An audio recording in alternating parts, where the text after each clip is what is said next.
I'm going to take you through my memory lane and experience the joy of victory and the agony of defeat. I think that's taken from the wide world of sports. Okay. I don't handle defeat very well, okay? So over here, I'm going to refrain from cursing a lot, but my family and my kids learned a lot of words coming out of my fish room, especially when I had bad experience. My qualifying statement. Next. Okay, I don't think, all right. Yeah. This is just my experience. Don't take this as the Bible. Don't go home and try it and not work and say, Sal was full of shit. You know, he doesn't know what the hell he's talking about. Okay, it's my experience. It's just another piece of knowledge. Take it home, you know, tweak it, try it after everything else has failed, and basically, you know, enjoy it, do it. Next. The Apistogramma species, there's almost 200 of them. Only 100 plus have been identified. The other ones are all SP, and they've been given names as time progresses. And every day they discover new species. And basically they're found in the area of the Amazon basin from Venezuela to Peru. Most species are strongly sexually dimorphic. Males are generally larger, and they're the colorful one, even though the females are colorful also when they are in their breeding dress. But to tell females apart, very hard. I could say I spawned over 40 species and still counting. I'm still doing it. You know, it's one of my favorite. Here's a map of South America. This is the Amazon basin. And from Venezuela all the way down to Peru, Bolivia, you can find Apistos. Next. It's okay. You could go back once if you want. But they're found basically in 3 types of water. The clear and white water are basically your neutral water, pH, that's it. And they are basically don't have that much conductivity, and it's like your tap water per se. Those of you that have great tap water, not like mine. Mine comes out at 7, 8, and 550 ppms. Go ahead, go forward. Oh, you're going backwards.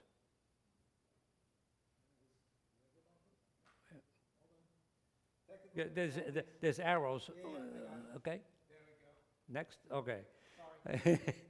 A lot of them are found in this black water, they call it, or tea-colored water. The conductivity in this water is completely different. Next slide. This will tell you that the white water and clear water, basically they are the same. pH almost neutral. But your black water, it says 6.0, but there are places where it has been measured down to 4.0. And conductivity is almost nothing. Okay, I say conductivity is like ppms, you know, hardness and minerals in the water. If you have water like mine, my tap water, go ahead, forward.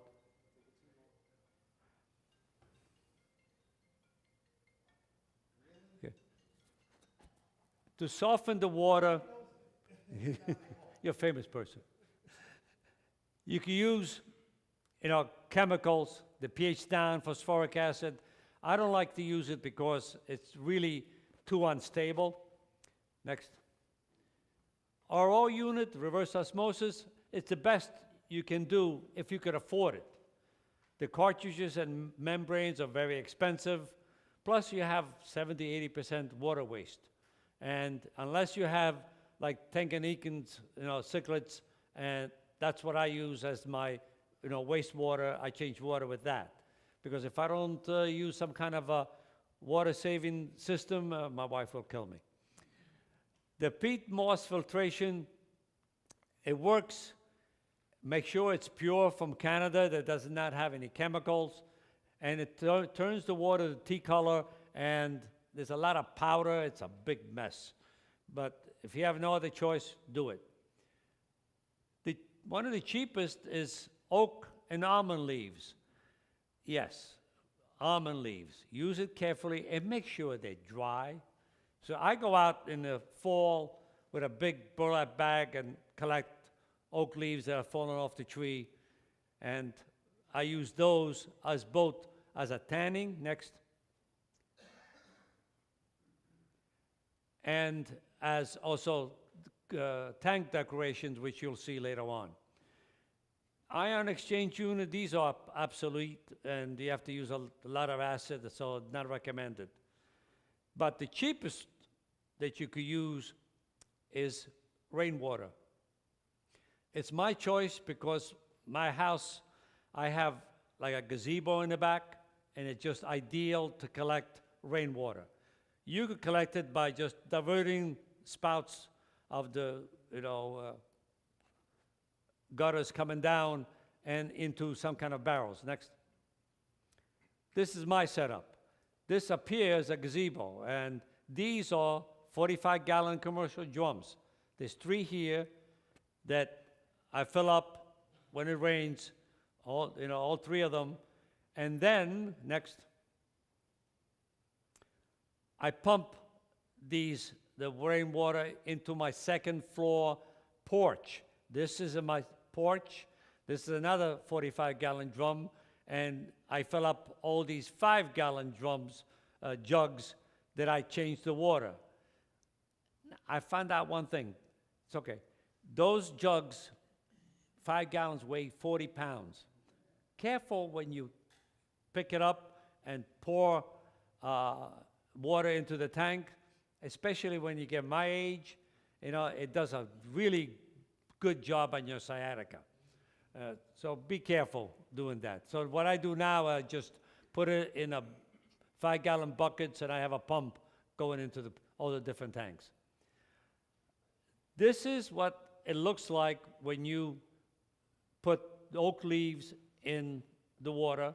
If you want to speed up the process, boil the leaves, okay, and then pour it in a bucket. By boiling the leaves, the tannin is increased, and you could have this in a day. Next.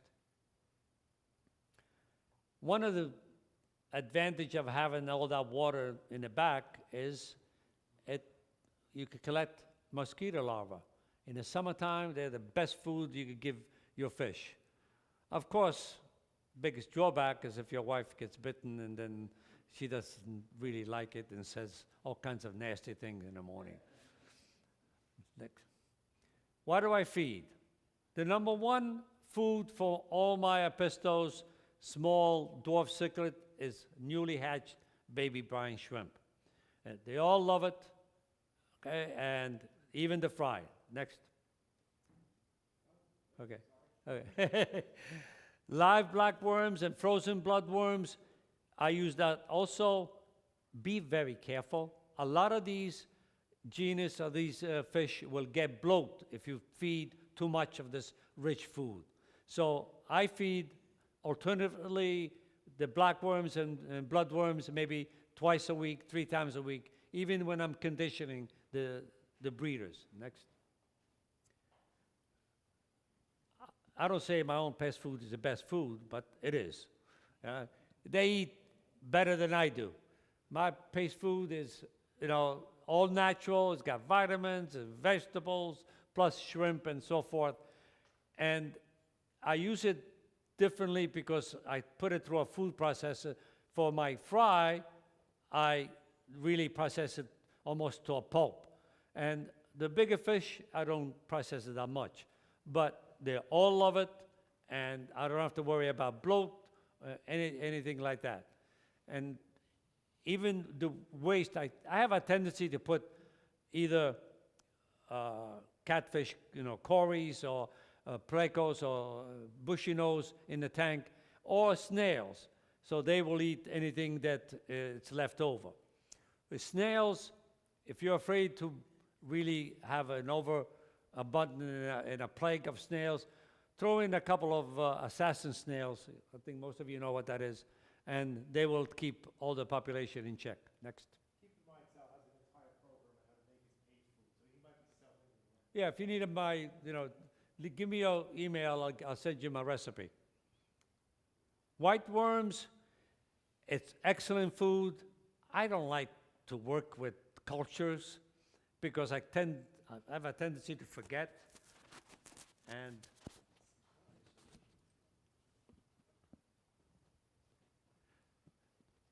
And what happens when I forget is they dry up and go to waste and so forth.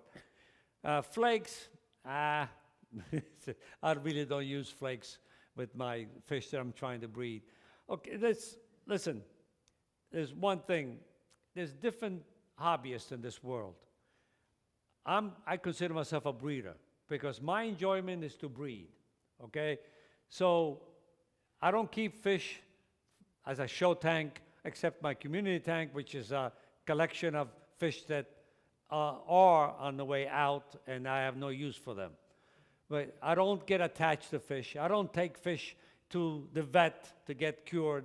And if a fish is really sick, my cat loves me. Okay? So I don't bother,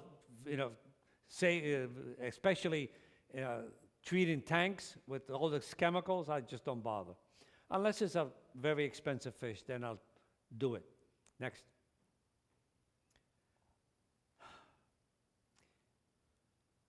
I personally take great pride and I learn a lot by just observing my tanks. I know a lot of people don't have the time to do this.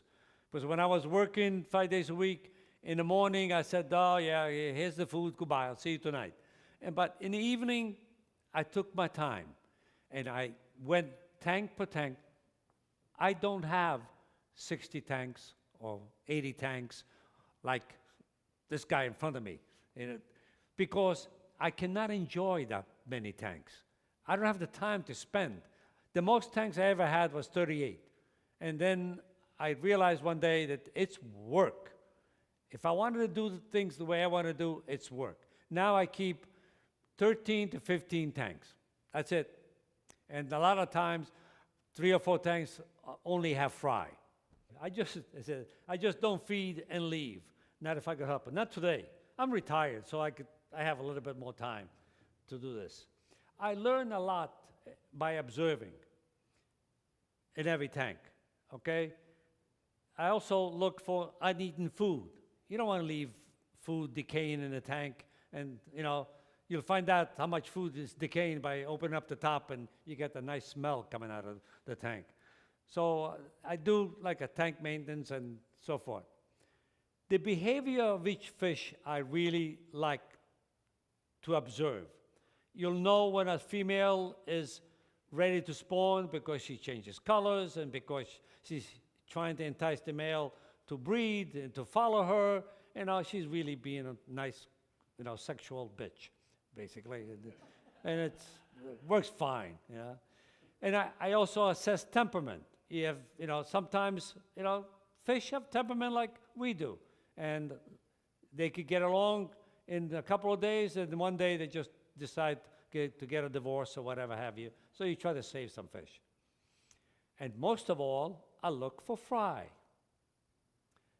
Because that's what I'm there for. That's what I want them to do. My fish room, there's a rule. You come to the fish room, you breed, you give me fry, and then you leave. If you come to the fish room, you don't breed, you don't give me fry, you leave. I give them 6 months, 8 months the most. Do I do this 100% of the time? Hell no, because there's an exception to every rule. You'll see later on, there's fish that I tried over and over again to breed, and they just didn't like me. The head count is, I want to make sure that all the fish are alive. The worst thing you could do is leave dead fish in a tank. The ammonia goes up, starts decaying, it's just a big mess. You're asking for trouble. Next. You want to have books, articles, whatever have you. These are some of the books that you want. The analog has great pictures, but the identification, it's not really all there. Next. Oh, yeah, you had it. Back one. That's it, right there. These, volume 1 and 2 from U.A. Roma, I like the number 1 better. This has got a lot of breeding information, but this book is really worth the money, and today is very cheap. Next.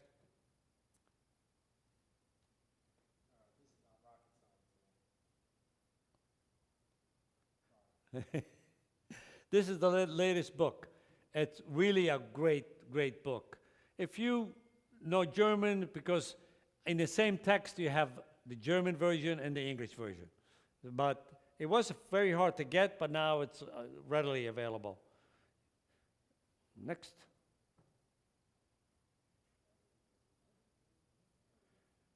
For Westies, this is the book that I love. It's just a must.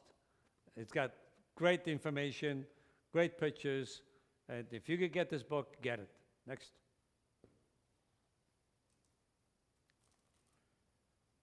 And you need this. This is why I changed my presentation, everything, because all the little knowledge, all the little slides I had regarding about these fish, you can find it just by looking and Googling the Apistogramma genus, and all the information you want, it's there. But remember one thing. The people that are writing up there, it's their experience also. It's not the Bible. You don't know how many emails I get, but I read on these sites that this happened. I said, well, so it's a human being that put that information on there. Does it mean it's going to work for you? No. Okay, leave it. All right. Tank raised stock versus wild stock. Two different animals altogether. Okay? Tank raised stock, it's easier to spawn because they never experienced tea-colored water, 4.0 pH. They don't know what it was like. Wild stock, different animal altogether. You will try to recreate the same kind of environment that they came from. And they are much harder than the tank raised stock. They all basically spawn in caves, but if nature calls, they don't have caves or branches or leaves, so they will spawn even on glass. I had Apistogramma, you notice, that spawned on the glass. There's no other place to lay the eggs. The glass, corner box filters, everything. Some of them are polygamous, some of them are monogamous. Which ones are which, I have no idea. It just happens. Okay? Yeah, you put them together and you put two pairs, all of a sudden you get two females come out with fry. And other times one pair stays by themselves and chases the other pair away. So it's like trial and error. Regardless of the breeding strategy, the female is more highly involved in brood care. I would say 80%. Sometimes the male will say, no, you don't. I said, I will take care of the babies. You get the hell out of my way. I'll show you later on what I had to do for that. Next. In most cases, not 100%, the sex of the fry is affected by the water conditions. See the next slide. It's a theory. It does not work for all species. pH dependent, high pH, more females. Low pH, more males. Temperature dependent, 80 to 84, more males. 78, 70 is supposed to have an even split. I breed most of mine in this level. Not because of the sex ratio, it's easy for me. Sometimes I raise it to 80 if a pair's being stubborn, but otherwise 77, 78. Ted Judy breeds his at 76. So you tell me. But at 76, you get more females. Next. These are what they use to spawn in. Some of you remember what this is? Right. Larry, you know that. We're showing our age. This used to be the bottom of a Coke bottle. And there was silicone there, so you just pull it off, turn it upside down, easy to put a little hole in it, but you had to weigh it down with a rock or something. But half a coconut shell, these Cichlid caves, these are the original. These are, we used to call the Rhino Caves. These don't break if they drop from 6 feet. The ones you buy today, they shatter. Next. The cheapest, go to your local gardener. Tell him, where do you throw your broken flower pots? Go there and flower pots. Broken flower pots, they work great. If you just give them one place to spawn, they love to do this because they're easy for them to close the hole, the door. So all you see is the head. Go ahead. To thither or not to thither? That is the question. I tried dithering, but every single time I used some dither fish, they ended up eating my fry. So I decided one day, F you, no way, that's it, I don't dither anymore. Do we move fry or parents or neither? It all depends on the circumstances. I have parents that will watch and guard the fry, both of them, and get along fine. And sometimes I have to remove the male, sometimes I have to remove the female. And sometimes I have to use a tank divider. Next. Apistogramma Gibbous, one of the gorgeous, beautiful male I ever had in my fish room.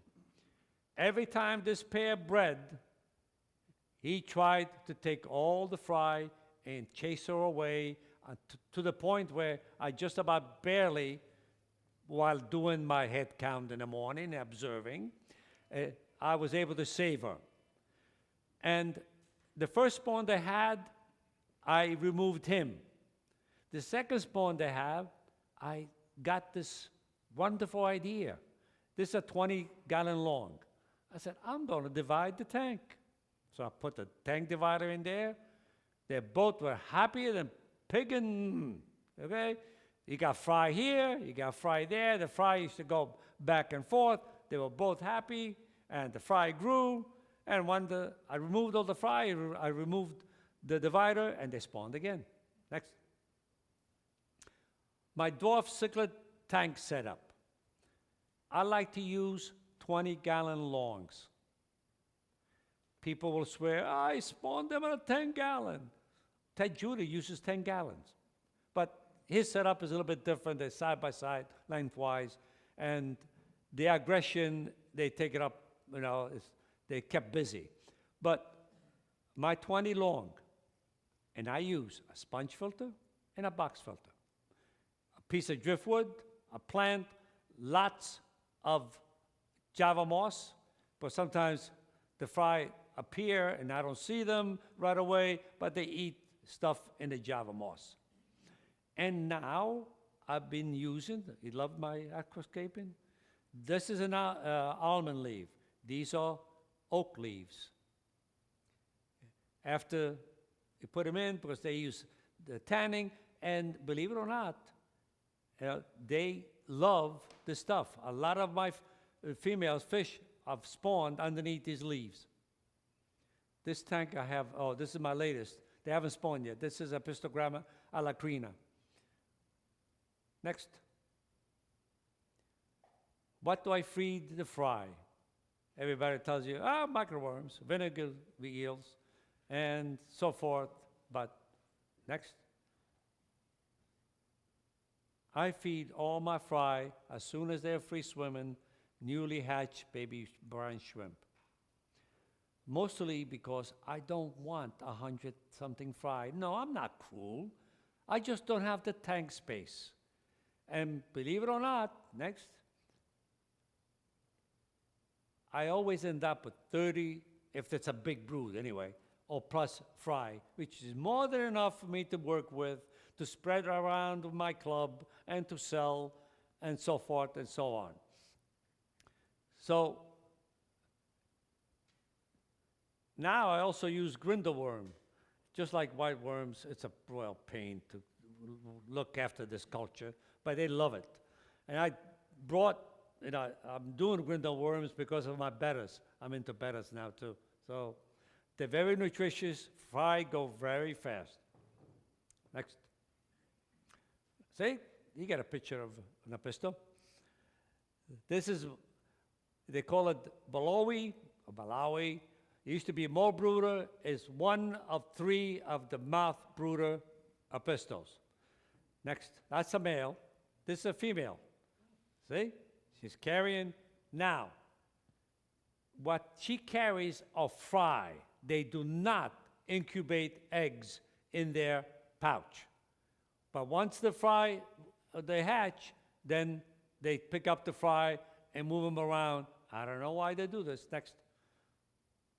See? That's her removing, releasing the fry. It's a beautiful sight. It's the Balawi, and you have the Calorai, and there's another one up there now, which I don't remember the name. See? All right. You can't read up there. This is an Apistogramma agassizi. When I say I hate this fish, I hate this fish. Okay? You have to ask why. Because this fish gave me the finger for 10 years. 10 years, and it's supposed to be a starter fish. Do you know all the ribbing I got from my friends in my club? Oh, the great breeder, but you can't breed agassizi. What's wrong with you? For 10 friggin' years. Finally, I bought a pair back. I bought a pair, and I put them in my catch-all community tank, and they spawned in there. And, they didn't like the tank by themselves and all the care that I gave them, nice food, community tank. And they were able to raise these fry in the community tank because it had a clump of Java moss in the middle that was like 2 feet. But that's what they gave me. That's why I hate it. That one of, but it took me 10 years. Next. The first real challenge I had breeding apisto, this is not an apisto, it's Apistogrammoides, Pocalpaensis or T-bar, very small fish. And actually, Paul Loisel is not here. It's his fault. Because he said, you want a challenge? Breed those guys. I said, okay. He said, that's all you have to tell me. You want a challenge? Well, that's what I'm here. I want to breed. And I had to lower the pH. I think it was below 6 to breed these guys. But I finally did it. It was one of my great moments as a breeder. Because even Paul said, oh, not bad. I said, thank you. Next.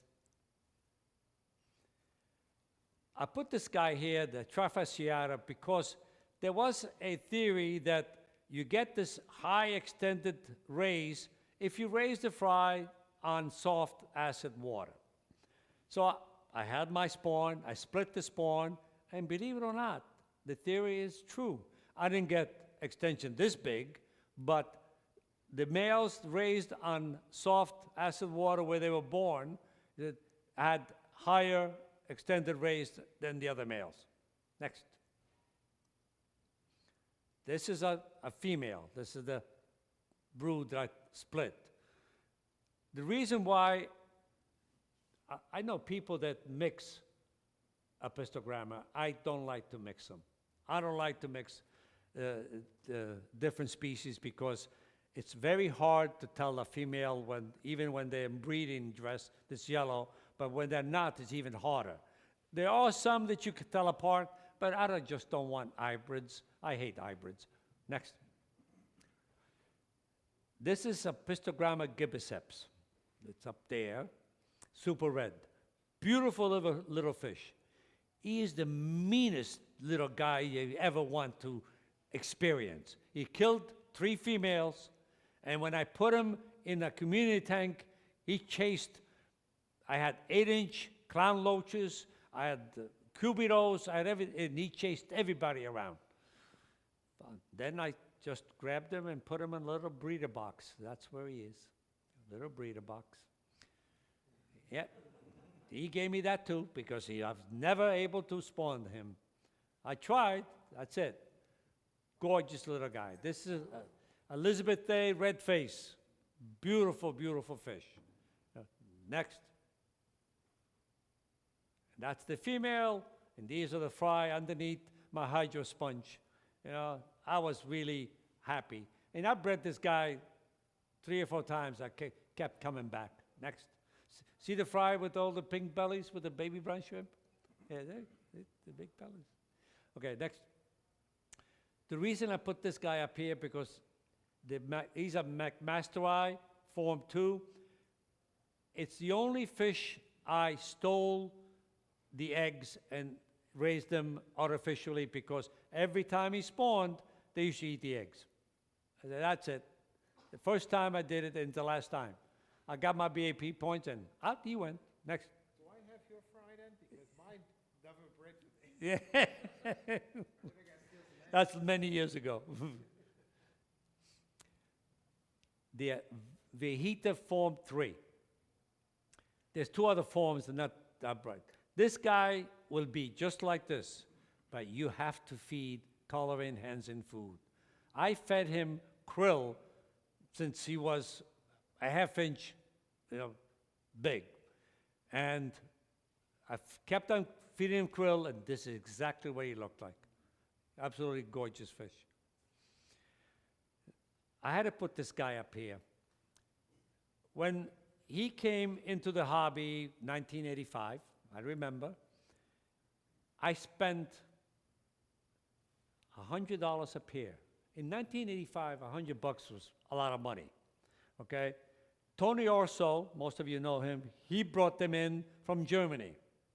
Okay, I bought 1 pair. John Stankovic, Larry, you remember John, the late John, and he bought 2 pairs.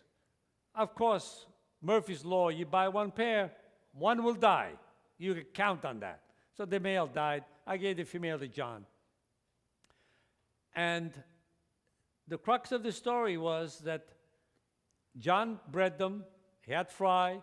He gave me fry. I raised them. And I raised them in tap water. My tap water, my house at that time was 6'8". And I was waiting for them to be large enough to spawn. I put 4 in a 20 long. One day I come down, I see nobody but next, her. When she has these guys, everybody runs, everybody hides. And regular tap water, that's all. And they told us in those days, oh no, 4.5, 4.0, really. But tank raised stuff, that's it. 6.8, fantastic. I didn't even know what the ppms was. Next. This is another fish. This is a gorgeous fish. The Bainchi Inca 50, this is the male. He's an in-between, a Nisanai, a Trafasiata. He's a gorgeous, gorgeous fish. And the female, next, is just as beautiful. She's like this all the time. Even when she's not breeding, she's like this.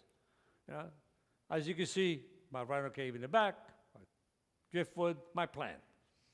And these guys for 7 years gave me, I tried 3 or 4 times, nothing. But this year, I did it. I finally spawned them. Next. I put this up because he is the convict of the Apistogramma. That's Apistogramma, you notice. He will spawn in any water condition. I had fry 5 months, 6 months. They were spawning on glass. So if you want like an encouragement, you want to breed something, get these guys. Next. I put this up because when we had fish shows, right, Larry? Yeah. Apistos are notorious lousy showfish, except for the Borelli. The Borelli, this guy is not even 1.5 inches, 2 inches, but he just struts his stuff. This is up all the time. He's in front of the tank, and I won, a couple of shows with this guy. I think that fish also won the NEC show 2 years ago. Really? Yeah, it's It was the best to show it placed, hmm. reserved. It's a gorgeous. This you saw before. This is before the divider. These are the fry. And as much as she tries to warn him, don't come close, he wants to take care of the fry. And this guy, that's what he looked like. Absolutely gorgeous. I bought him from Thailand because I'd never heard of Abacaxis. I said, well, and he was not cheap. If any of you ever import stuff from Thailand, it's the shipping cost that kills you. It isn't from Thailand to the States. It's from your transshipper in the States to your home. It's like you have to add another $70, $80 to whatever you're paying just for the shipping cost. But I bought 2 pairs because I learned. I never buy one. I paid a lot of money, but these guys more than paid for themselves. I even spread them all over the East Coast, West Coast, and I was a happy camper. But these were not wild. These were tank raised. So I didn't have that much of a difficulty spawning them. But for me, I know that a lot of people don't have the funds to spend on fish. My theory in this hobby has always been not to make money, but if I could make the hobby pay for itself, I'm a happy camper. So is my wife. So, it's like I'll do anything, and this is why I specialize in stuff that is not readily available, and it costs a little bit more, but the demand is there. So that's my philosophy. Next. That's the same pair with the divider. I have these guys now. Apistogramma Horsecar. Gorgeous little guy. Next. I want to show you. But they're busting my chop. This female here, and I put this other as a dither, this other female, she's colored up all the time. She disappears behind here. I have caves. For 3 or 4 days, comes out with nothing. And she disappears again, comes out all color up, yellow, bleeding, and she's shaking him. Disappears, comes out with nothing. So they got 2 more months to go before they're out. Yeah, definitely. I love this guy, the Mendezai. Again, there's another fish that I got from Thailand, and now they're around. Now even Westpot has them, but all the people that have them around are basically my stock, because I had a lot of fry. But he's a gorgeous little guy. Next. And this is the female. Almond leaves, and these are the fry. Next. Okay. Apistogramma personata. Today your Facebook, everybody's out there, everybody says, oh, what fish would you like? What we don't have here? This fish here. Everybody, oh, if we could get personata in the States, oh, God, yes, we want them. The demand is there. And 2 weeks later, I get a little email from this guy in Thailand where I bought the other guys. Said, hey, Sal, are you interested in personata? I said, how much? And I said, oh, boy, it's a lot of money, especially when you want to buy 2 pairs. But I got them. These were wild. Next. This is the female with the fry. They don't give you, I got 2 spawns out of them, but not large spawns. 20 fry overall. I still have some left. I tried to sell some. I sold the breeding pairs, but nobody, don't take this personally, people, but nobody wanted Everybody wanted them, but they wanted, for $2 a piece. I said, it's not going to happen. I'm sorry. I'll make them die for old age in my tank. But what I paid for them, and you want them, and you want to pay, I said, give me $10 a piece for the fry. Oh, it's a lot of money. I said, forget it. Very disappointing. But I still have them in my tank.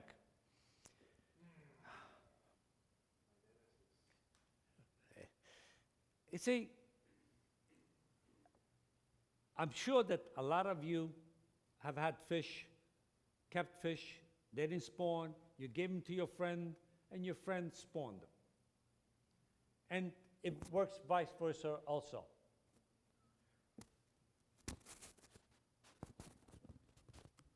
What happens here is that water parameter differs for everyone. What one likes, one doesn't like.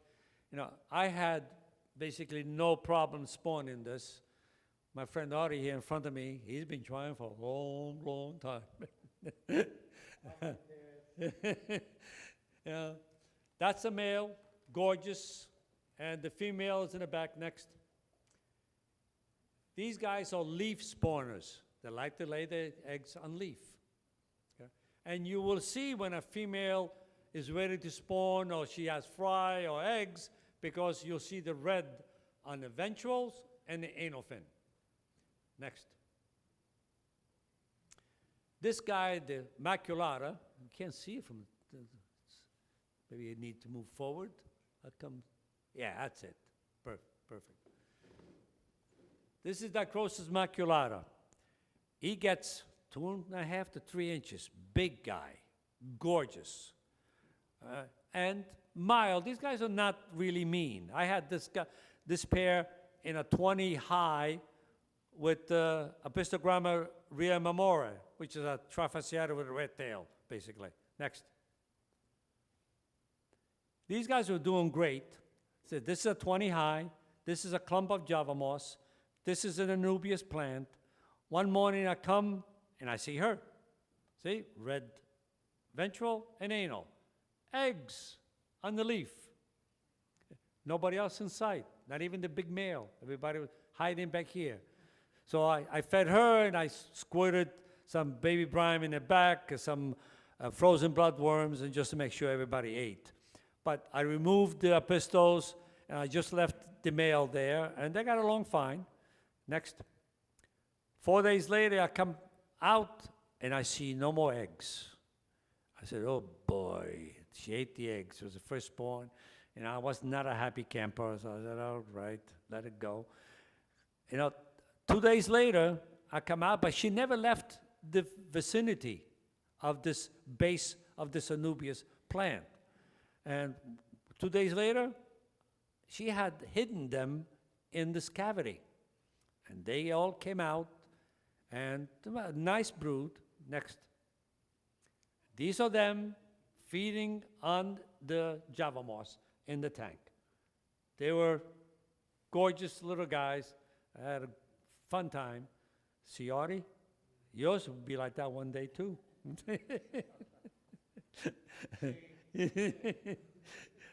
Next. The Holy Grail. I love this fish. You cannot get this fish. I bought, I'm sure most of you use Aquabid. One day I looked at Aquabid and I saw this Dicrosis foirni. I said, what the hell is that? And the price was not cheap. It was about $30 a piece. Wild stock. Next. So, of course, I'd never heard of these guys before. I Googled them, I saw them, I said that they're in Europe, but not here in the States. So I bought 6. And my friend John Kroll bought 6. Guess how many females we had? Exactly. No females. These are all males. Gorgeous. They get big. They get 3 inches plus. Absolutely gorgeous fish. Now, all the wholesalers, you know, especially on Facebook, you know, what do you guys need? What do you want? So I told all of them, I want this guy. There's another dichrosis called Wartzeli, almost similar to them. And I said, I want them. Oh, we'll try. I know we could get some. It's been 2 years. I don't think so. Next. But last year, I get a call from David Soares. Most of you know David. He breeds a lot of Apistos. And he goes, Sal, I have a present for you. I have a Christmas present for you. I said, what? I just came back from Germany. I got you a female. Of course, I said, thank you very much. And why the hell did you get another male? He goes, well, you got 4. I said, I have none. Because I got rid of all my 4. Then he goes, oh, I said, yeah, that's right. But my friend John Kroll still had his. So I called him up. I said, John, give me a male. He goes, okay. He said, if you can't spawn them, can I have them? I said, sure, but you're talking to the breeder here. But from this fish, I got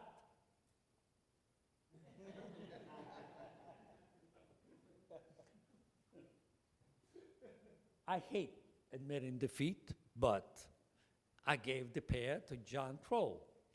He hasn't killed them yet, but there's no luck. But I'm still looking because people, some wholesalers that promised me that they could get it. I said, when you do, I'll buy you dinner. But nobody is able to get it. You know, people in Europe want fish that we have. I tell them, I said, I'll send you these fish if you send those. They can't do it either. But anyway, German blue rams. If you really look at this fish, it's a gorgeous, gorgeous fish. We don't give it enough credit. Now there's all kinds of different varieties, steel blue, whatever. But I still like this. The female, male. Next. Not hard to spawn. Give them a flat rock any place. They give you fry. I think the smallest batch I got from these guys were like 90 or 100 fry. They just are very prolific. Next. So what do you feed those? What, the rams? Yeah, the fry. Same thing. I've never raised a fry. I've spawned many. Oh, no, you know what it is? Enough is not said about having plants and Java moss in a tank. They eat the infusoria on the Java moss. I spawned them 2 or 3 times, and all 3 times were in the same tank, heavily planted, and with lots of Java moss. So it could be that they need that extra, infusoria to eat. Because I raised all the fry, no problem whatsoever. Now,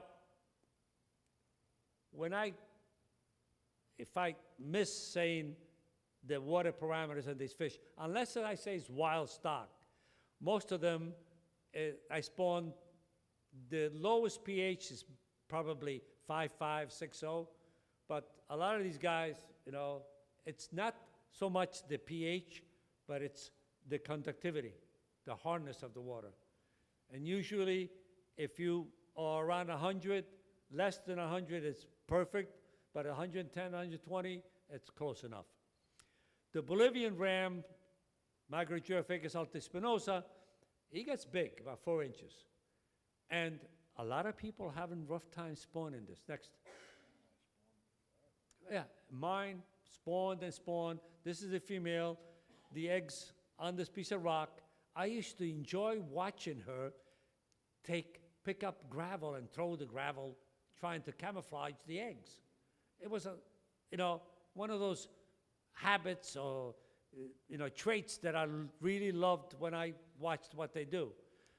After they spawn, after the regulars are basically be moved, they will dig pits all the way around and move the clutch from one pit to another until they're free swimming. Next. quick story about this. One of the NEC conventions I went to, David Soares was there, Huey Romo was there, and this guy was selling Biotheca subercularis. I said, I'd never heard of these things. They're so small. They were like not even 3/4 of an inch. I talked to David. David goes, talk to Huey. I said, okay. I said, Huey, what's the story? He goes, forget it. You'll never be able to spawn them. They're so delicate. They need the sand. I could get sand. They need really, really soft water. I said, what's really, really soft water? He goes, around 4.0. Really? I said, wow, challenge. So I bought about 6 or 8, I forgot what I bought. Took them home, put them in a 20-gallon long, put a little sand in it, tap water, couple of broken flower pots. These guys are small. They're like 1.25 inches. That's it. Yeah. So I fed them baby brine shrimp, and I said, well, when I have time, I'll remove a pair. The pairs are, the sexes are easy to see, to distinguish. So I'll remove a pair, put them in a 5-gallon tank, and let them do their thing. 3 weeks later, one of the females was underneath here, and she came out with fry. So I called David, tell Huey if the fish was extremely hard to spawn. Tap water, 6.8, 190 ppms. Yep, that was really hard. And Huey's like, I don't believe it. You really did? Next. So I showed him the fry. I said, next NEC, said, I'll bring you fry if you want. But it was one of those things that, sometimes it just happens. You put fish in a tank and they spawn without you doing anything. Any of you know what that is? Yeah, I got eggs, no fry. Why is it you guys always have this kind of trouble? I bought this 5 years ago. This is, now they changed to Ivan Akara, but Adocata. It's a gorgeous fish. And my first batch I bought from a wholesaler. They came from the Czech Republic. The wholesaler, Juvies, wanted $35 a piece. Right now, you could get them, I think Jeff Michaels has them for about $65 a piece. It's up there. I bought 6, took it home, put them in a 20 long. I cannot tell males from females unless they are fully grown, then the male is much bigger than the female. But when they juvies, when she spawned, the male is the same size as her. Okay? And this is a Pleco cave, but they needed a flat place to spawn, so that's why they spawned in there. But it was like a 5th try. The first 4 spawns, nothing happened. The eggs disappear. I thought it was a fertility issue until this spawn. But this is the pH, 40 ppms. Most of my tanks that I spawn these guys are, which I forgot to tell you before, almost 100% pure rainwater. There's no tap water, nothing. I don't use RO water because my water is so expensive that I'll go broke by using all that water to make RO. So I collect rainwater. But all these tanks are 100% rainwater. And I'm able slowly with using peat and all the other stuff to lower the pH to come up to about 5.5, 5.5. And this is a guess. Because any of you have any good methods to measure pH? Because all the pens that I have and all that crap, it's crap. You have to calibrate them, and still don't give you the right readings. And the 3 drops only goes down to 6. I have to see if I can get something that goes down to 4.0. You did? Good. There's a restaurant supply place, and they sell test strips. That goes down to, From 2 to 13. oh, right, And it's okay. like, if you buy, it costs $15 to ship it, but the box of 100 tests is $5. I need something because it was ridiculous. Anyway, next. See if it plays. This is a little video.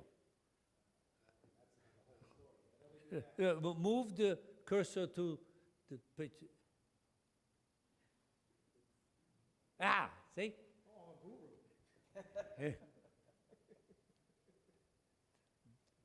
That's where they spawned. That's where the eggs were. And this is my baby.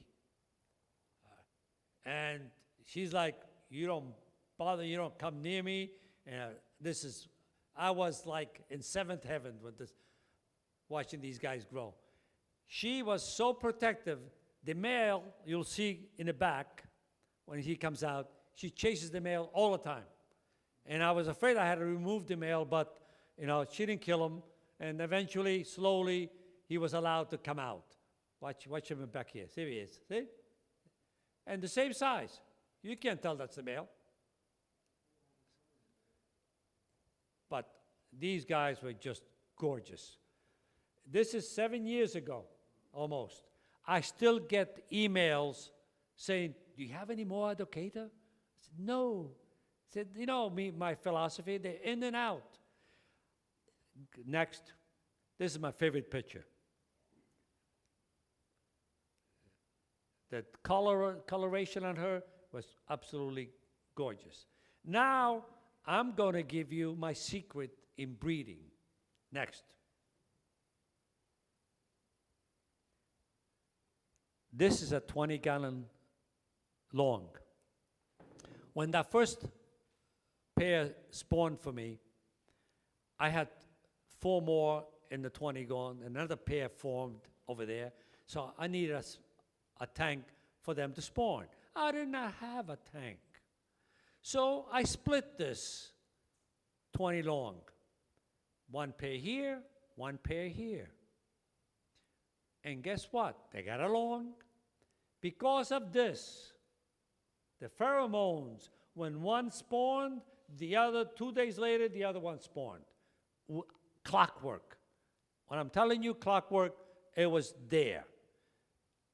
They spawned so many times for me, I had over 400 fry. They're still high in demand now. And when I had the fry, I could not get rid of them for $5 a piece. So I got saved by a big wholesaler. They approached me and said, Sal, how many do you have? I said, I have like, at that time, maybe 250. He goes, we'll take all of them. How much do you want? I said, you got to be joking. You'll take all of them? And I was, said, if you get them out of my hand. So I said, you know what? You take them all of them, you could have $5 a piece. Deal. He turned around, guess how much he's selling them for? $69 each. And he calls me if I want more, if I have more to sell him.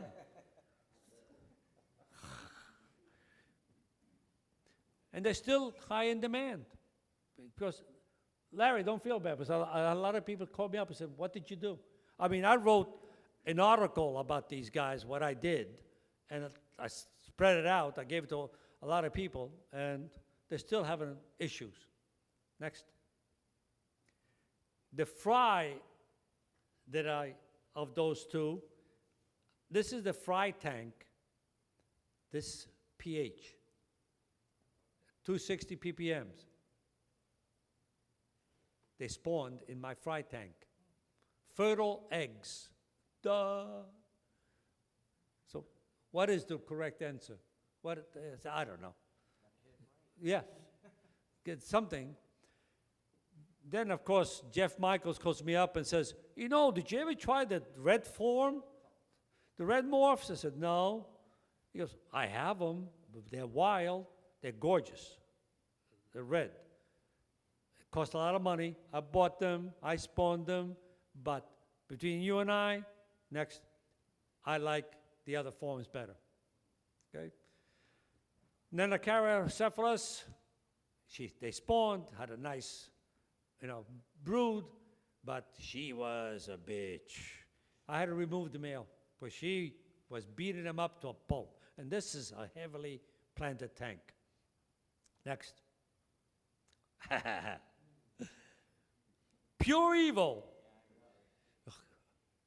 I tried maybe about 7 times to spawn these, and I always got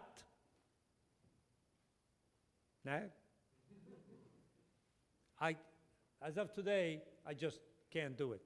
I try and try, and one of these days. Next. Any of you ever spawned these guys? Tenericara candidi. Small little guy, gorgeous. And they have one trait that I love. The female, he's mean. Usually you have to get a lot of hiding spots for the female. You only see him out. You got to know where the female hides so you could throw some food to her. But when they spawn, and you'll never know when they spawn until, next, the female will do a seesaw movement, head and tail, because when I saw this, I said, what the hell are you doing? What is that? And I'm watching, but I don't see the male around. So I said, maybe, who knows? I waited for about 15 minutes. I fed baby brown shrimp. She did not move from the top of the driftwood that I had over there. Eventually, the fry came out. It's the way she signals the fry to hide or to come out, whatever it is, but it's this beautiful seesaw motion that she does.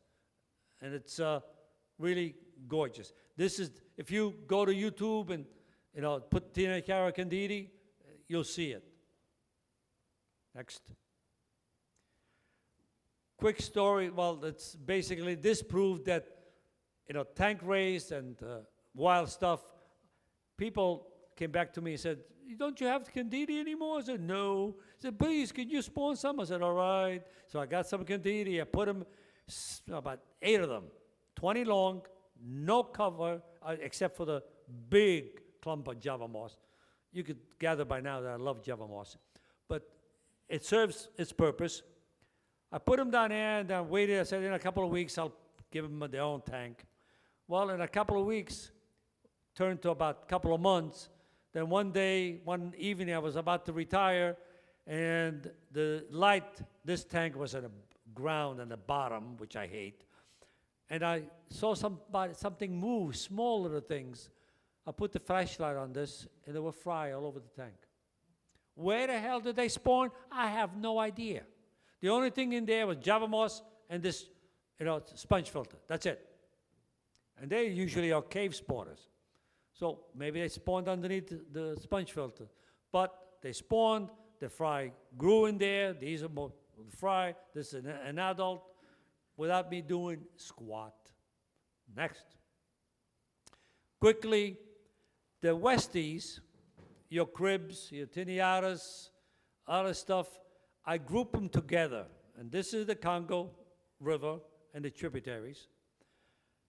I group them together because I never found that even the wild stuff, I had to reduce the pH to 5.0, 4.5. I had never had trouble with spawning 90% of these guys. And regular pH 6.5, ppms 150, 160, and they did their thing. Go ahead, next. The Sabonet conchochromis problem. Have you noticed this is my trademark? All my plants, the base, it's leaning to the side. It's one of my trademarks. Everybody says, why don't you take them out of the container and plant them? I said, because it's too much work. I don't want to do it. But anyway, These guys spawn, they had the fry, no problem, great parents. Next. The Miriatas are gorgeous. Remember I was telling you before, be careful when you feed. And they died because I fed too many black worms. And they got bloat, both of them. But they gave me 2 spawns. It was beautiful. Next. And then Megatochromis lucinaceae. It's after Oliver Lucanus. He discovered these guys. These are large. These are they get about 4 inches.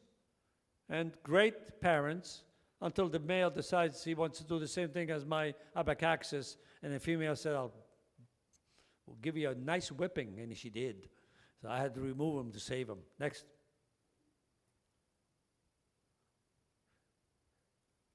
Gorgeous, the Nanochroma splendens.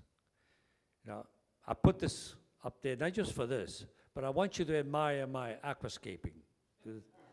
That's perfect. And my leaning plant up here, but all those leaves are strategically placed so they could spawn inside those caves. That's a lie, but sounds good. These guys are gorgeous. Again, careful what you feed them, because they will also get bloat. I had 3 or 4 spawns on these, and when I got rid of the last spawn, poor Loisel calls me up, "Hey, Sal, I heard you got splendens." I said, "I had. Not anymore." "Well, come on." I said, "Nope, I'll give you people that I gave them to, but they really are gorgeous fish." Next. This is the female with the fry. Nice coloration on her. Next. This is my nemesis. It's 7 times I tried. 7 times. What made it even worse is that, Jim Cormier from Upper Worcester? He says, "Sal, you want some? I got fry." I said, "No, I want to see what the hell are you doing to get them to spawn." He had 3 pairs, all 3 in 20 longs, with fry inside the tank. I had them in a 30, and they killed each other. I said, "What are you doing? What are you giving them?" "Nothing. I just put them in there, and they spawn." The proof is in the pudding, fry all over the place. So he goes, "I'll do you a favor. I'll sell you a breeding pair." See, they have fry. There's a female, that's the male. I said, thank you very much. Took the pair, took it home. I set it up the same way he had, same water parameters, same everything. And after a month, the female killed the male, and I got this. They are available now. I see them in list, and they're not that bad. I think they're like $30 up each, something like that. But, when I get a free tank, I may try again, but I don't know. So I leave you. Observe, and study your fish. Study what they do. Educate yourself as much as you can, because you never stop really learning. Don't be afraid to ask questions. No question is stupid, okay? There's a lot of knowledgeable hobbyists around. And most of us love sharing stories, and most of us will help you. Some of us are too mean and into themselves to give you any advice. But there's a lot of good people, and I met a lot of good people in this hobby. So be adventurous, try different ways of doing things. If at first you don't succeed, try and try again. There's a lot of cursing that goes with this, okay? Because it's frustrating. I make it sound like it's fun. It isn't fun. It's fun, when you succeed, but when you don't, okay? Said my kids used to just shake their heads. I said, hey, learn a couple of things, a couple of new words. I'm very creative with those words. It's an inspiring, exciting hobby. Have fun, enjoy the moment, And that is that.